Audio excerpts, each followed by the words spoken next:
So it gives me enormous pleasure to introduce our next speaker, an amazing, tenacious, principled, effective woman named Jennifer Boylan, who is your leader, and I just can't say enough good things about Jennifer. She's stuck with this for a long time, and all of Rhode Island is grateful to her and her leadership. So please join me in welcoming Jennifer.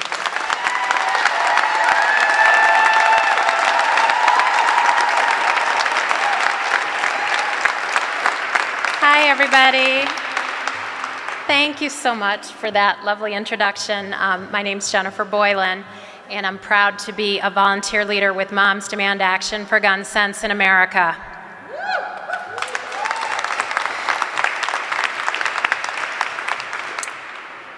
Thank you so much to Governor Raimondo for your leadership in preventing gun violence here in Rhode Island.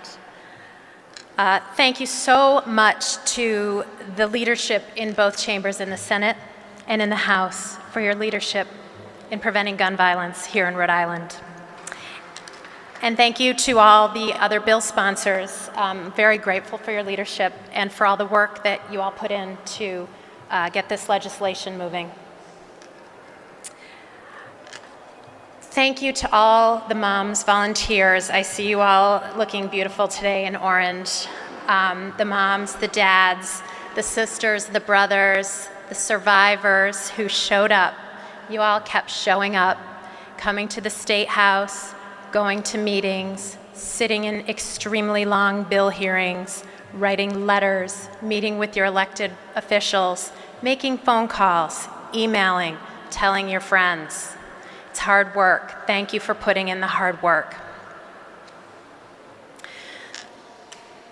So what do these two new laws, what do they mean for Rhode Island today?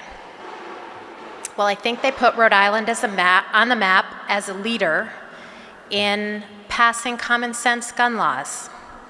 So we started back in 2017. Well, I have to even go back farther. We started maybe 4 years ago working on the domestic violence bill, common sense legislation that takes guns out of the hands of domestic abusers, and passed that bill into law, the Protect Rhode Island Families Act, Teresa's baby, back in 2017. That was the beginning.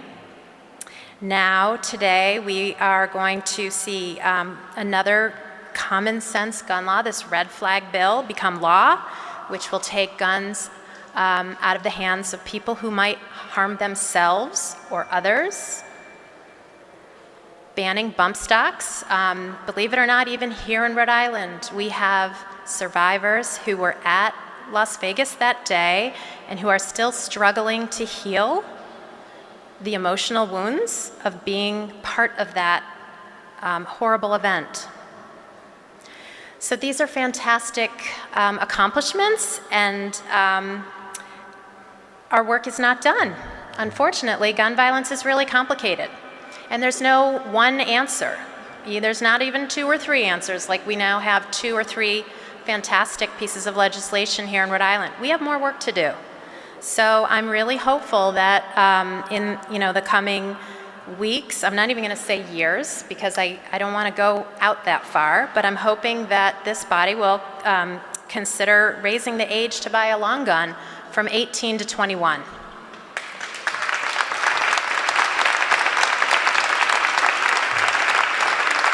It's common sense. Teenagers shouldn't have easy access to long guns.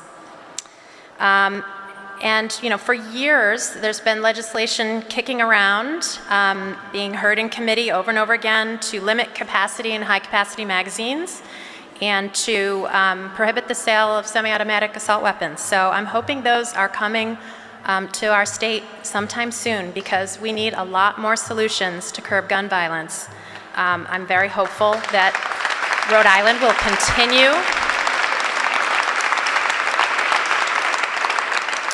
continue to be a leader, and also the Safe Schools Act to keep concealed carry permit holders from carrying their loaded firearms in our schools. Today, for for today, we celebrate. We celebrate the accomplishments of passing these two pieces of legislation, but the work never ends. So I hope you all will come back and join me here and keep going to help prevent gun violence right here in our state. Thank you.